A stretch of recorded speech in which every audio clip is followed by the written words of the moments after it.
Now in this class, we will learn about how to download and install LibreOffice in your system, whether you're using Windows, Mac operating system, or Linux. But for this tutorial, we'll cover how to download and install it on Mac operating system, but the process is nearly the same on Windows and Linux. So you can start by coming to Google anywhere within your browser and just type in Google, and you can just search for LibreOffice just like so and hit on enter, and you brought in here the first option, free office download. You can just go ahead and click it.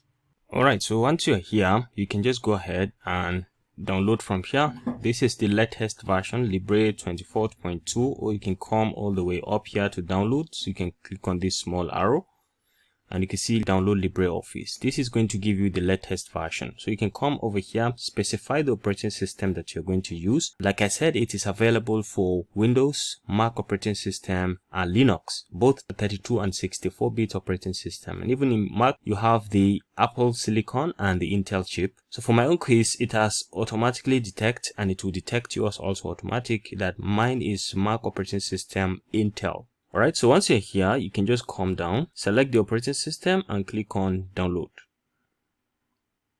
And you can see right now it has started the download automatically, right? So let's just give it some seconds to finish the download, and then we can go ahead and install it. Installation also is equally very simple and step by step.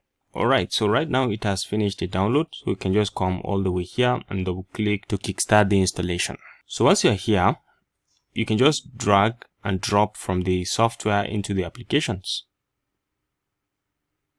Alright, so right now it has finished the installation. So all you need is just to go down to your launchpad and click, and you'll just be able to search for and find LibreOffice. This is it.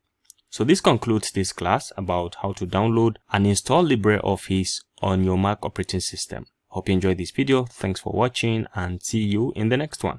Bye.